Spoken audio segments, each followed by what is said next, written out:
eternal embrace. The memories of our love had been etched into every corner of our home. The laughter, the tears, the whispered secrets shared under the moonlight. They were all there, lingering like fragile ghosts of happiness. But nothing could have prepared me for the day I discovered that my late husband, David, had returned to me, or rather, his spirit had. Chapter 1: A Haunting Presence. It was a quiet evening when I first felt his presence. I was sitting in our cozy living room, the dim light from the fireplace casting dancing shadows on the walls.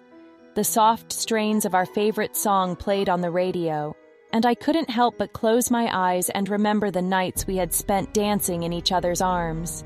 As the music played, I felt a gentle touch on my shoulder, the kind that only David could give. I turned to see his smiling face, his eyes filled with the same warmth and love I had always known. But when I reached out to touch him, my hand passed through him and he faded away like mist. Chapter 2: The Haunting progresses. The encounters with David's spirit became more frequent and unsettling. I would hear his voice calling my name in the dead of night, his whispers echoing through the darkness. Objects would move on their own, rearranging themselves into patterns that only he and I would understand. But most haunting of all was his reflection in the mirrors, a glimpse of a world beyond our own, where he seemed to exist in a state of perpetual sorrow.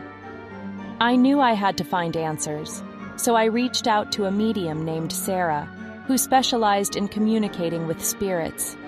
She arrived at our home, a place now filled with the palpable presence of David. Chapter 3: Sarah's Revelation.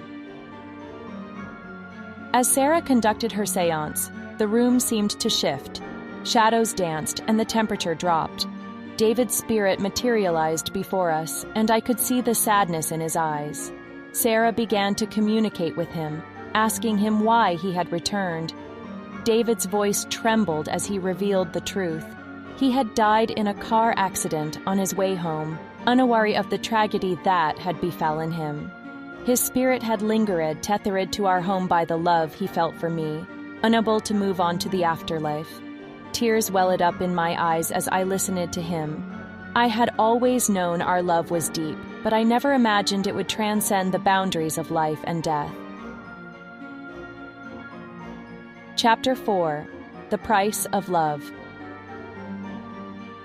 David's presence grew stronger, and I could sense his frustration. He wanted to hold me, to comfort me, but his ethereal form made it impossible. He became increasingly desperate, and the once loving spirit began to change. One night, I woke to find the room filled with an eerie blue light. David's spirit stood before me, his eyes filled with a desperate longing. He reached out to me, and this time his touch was solid. I could feel his fingers close around my wrist, cold and unyielding. He begged me to join him in death, to share an eternal embrace. Tears streamed down my face as I realized the price of his love. To be with him, I would have to leave behind everything I knew, my family, my friends, my life.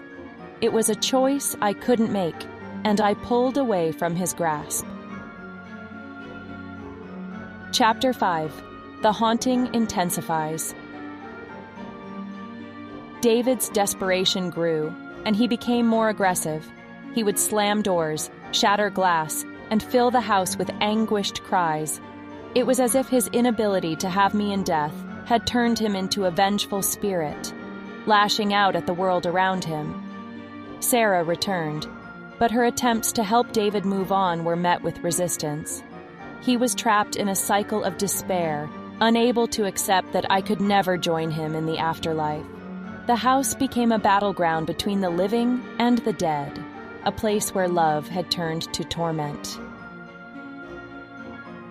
Chapter 6: The Heartbreaking Farewell. I couldn't go on like this. David's presence had become a constant torment, and I knew I had to make a heartbreaking decision. I called upon Sarah one final time, and together, we performed a ritual to help David find peace. As we held hands and chanted, the room filled with a blinding light. David's spirit appeared before us, his eyes filled with sadness but also a glimmer of understanding. With a heavy heart, I told him that I had to let him go, that I couldn't bear to see him suffer any longer.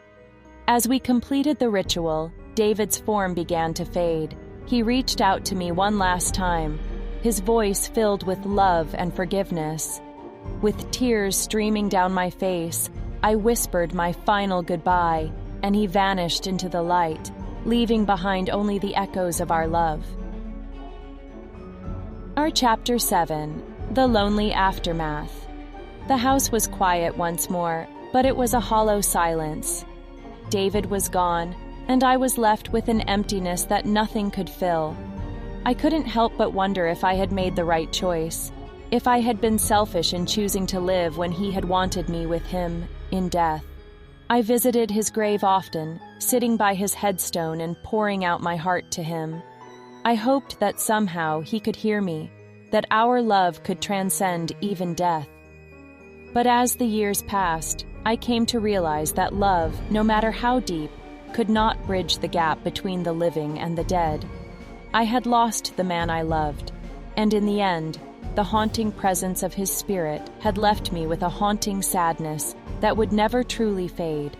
And so I lived out my days in solitude, haunted not by a vengeful spirit, but by the memories of a love that could never be. David had found his peace, but I was left with a heart forever broken. A reminder that love, even in its most profound form, could lead to the most profound of sorrows.